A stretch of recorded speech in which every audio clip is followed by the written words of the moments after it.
بسم اللہ الرحمن الرحیم۔ السلام علیکم ورحمۃ اللہ وبرکاتہ۔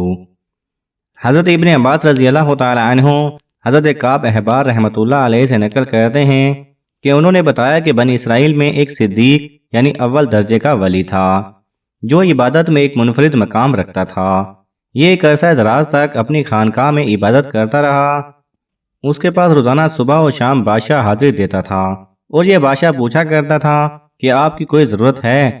تو وہ جواب دیتا، اللہ تعالیٰ میری ضرورت کو خوب جانتا ہے۔ اللہ تعالیٰ نے اس کی خانقاہ پر انگور کی بیل اگائی تھی جو ہر روز ایک انگور اٹھاتی تھی۔ جب اس کو پیاس لگتی تھی اپنا ہاتھ آگے بڑھاتا تھا تو پانی ابل پڑتا تھا اور یہ اس سے پی لیتا تھا۔ اسی طرح سے ایک عرصہ گزر گیا۔ ایک مرتبہ اس کے پاس سے مغرب کے وقت ایک عورت گزری جو نہایت ہی حسین و جمیل تھی۔ اس نے پکار کر کہا اے اللہ کے بندے، تو اس بزرگ نے کہا لبیک۔ عورت نے کہا کیا تمہیں تمہارا رب دیکھ رہا ہے؟ فرمایا وہ اللہ ایک ہے، قہار ہے، حی و قیوم ہے، دلوں کے اسرار سے واقف ہے اور جو قبروں میں ہے ان کا اٹھانے والا ہے۔ عورت نے کہا میرا شوہر مجھ سے بہت دور ہے، اس لیے مجھے اپنے پاس ایک رات کے لیے ٹھکانہ دے دو۔ بزرگ نے کہا اوپر آ جا۔ بس جو وہ خانقاہ میں پہنچ گئی تو کپڑے پھینک دیے اور ننگی کھڑی ہو گئی اور اس کے سامنے اپنا بدن ظاہر کر دیا۔ تو بزرگ نے اپنی آنکھیں بند کر لیں اور فرمایا تو تباہ ہو جائے، اپنے آپ کو ڈھانپ لے۔ عورت نے جواب دیا تیرا کیا جاتا ہے اگر تو آج رات مجھ سے فائدہ اٹھا لے۔ تو بزرگ نے اپنے نفس کو مخاطب ہو کر کہا اے نفس تو کیا کہتا ہے؟ اس نے کہا اللہ کی قسم میں تو اس سے فائدہ اٹھاؤں گا۔ بزرگ نے نفس سے کہا تو تباہ ہو جائے، تو گندک کے دوزخ کے کپڑے مانگتا ہے، آگ کے پاٹ مانگتا ہے، میری عرصہ دراز کی عبادت ضائع کرنا چاہتا ہے۔ ہر زانی کی بخشش نہیں ہے، زانی کو دوزخ میں منہ کے بل پھینک دیا جائے گا۔ یہ ایسی آگ ہے جو بجھنے کو نہیں ہے اور اس کا عذاب مٹنے کو نہیں۔ میں ڈرتا ہوں کہ اللہ تعالیٰ تجھ پر ایسا ناراض ہو کہ پھر کبھی بھی راضی نہ ہو۔ لیکن اس کے نفس نے اس کو اس کے متعلق خوب بہکایا۔ تو بزرگ نے کہا میں تیرے سامنے دنیا کی چھوٹی آگ پیش کرتا ہوں، اگر تو اس کو برداشت کر گیا تو اس رات اس لڑکی سے نفع مند کروں گا۔ حضرت کعب احبار رحمۃ اللہ علیہ فرماتے ہیں اس بزرگ نے دیے کو تیل سے بھر دیا، بتی کو موٹا کر دیا جس کو یہ عورت دیکھ رہی تھی اور سن رہی تھی۔ پھر اس بزرگ نے اپنا ہاتھ بتی پر رکھ دیا، یہ بتی جل رہی تھی لیکن اس کے ہاتھ کو نہیں جلا رہی تھی۔ یہ بزرگ چیخ کر بتی سے کہنے لگا تجھے کیا ہے، جلاتی کیوں نہیں؟ تو وہ اس کا انگوٹھا کھا گئی، پھر اس کی انگلیاں کھا گئی، پھر اس کا ہاتھ کھا گئی۔ یہ دیکھ کر اس لڑکی نے ایک زوردار چیخ ماری اور دنیا چھوڑ دی، اور اس بزرگ نے اس کو اس کے کپڑے سے ڈھانپ دیا۔ جب صبح ہوئی تو ابلیس لعین نے چیخ کر کہا اے لوگو، فلاں کی بیٹی فلانی سے عابد نے زنا کیا ہے اور اس کو قتل کر دیا ہے۔ تو بادشاہ اپنے لشکر اور رعایا کے ساتھ سوار ہوا اور عبادت خانہ تک پہنچا اور زور سے چیخا تو عابد نے اس کو جواب دیا۔ تو بادشاہ نے پوچھا فلاں کی بیٹی کہاں ہے؟ عابد نے کہا میرے پاس یہیں موجود ہے۔ بادشاہ نے اس سے کہا اس کو کہو کہ وہ میرے پاس اتر آئے۔ بزرگ نے کہا وہ مر چکی ہے۔ بادشاہ نے اس کو کہا چونکہ وہ زنا کے لیے رضامند نہیں ہوئی حتیٰ کہ تو نے ایک جان کو قتل کر دیا جس کو اللہ تعالیٰ نے حرام کیا ہے۔ پھر اس نے عبادت خانہ گرا دیا اور عابد کی گردن میں زنجیر ڈالی اور اسے گھسیٹنے لگا۔ عورت کو اٹھایا گیا اور عابد کو عقوبت خانہ میں لایا گیا۔ اس وقت کے لوگوں کا دستور تھا کہ زانی کو آرا سے چیر دیتے تھے۔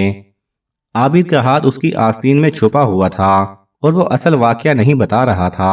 پس آرے کو عابد کے سر پر رکھا گیا اور جلادوں کو کہا گیا کہ آرا چلا دو، اور انہوں نے آرا چلا دیا۔ جب ارادہ دماغ تک پہنچا تو آہ نکل گئی۔ اللہ تعالیٰ نے جبرائیل علیہ السلام کی طرف وحی فرمائی کہ اس کو کہو کچھ نہ بولو، میں تیرا صبر دیکھنا چاہتا ہوں۔ اس کے صدمہ نے میرے عرش برداروں کو، میرے آسمان کے مکینوں کو رلا دیا ہے۔ میرے غلبہ و جلال کی قسم اگر دوسری مرتبہ آہ نکلی تو میں آسمانوں کو زمین پر گرا دوں گا۔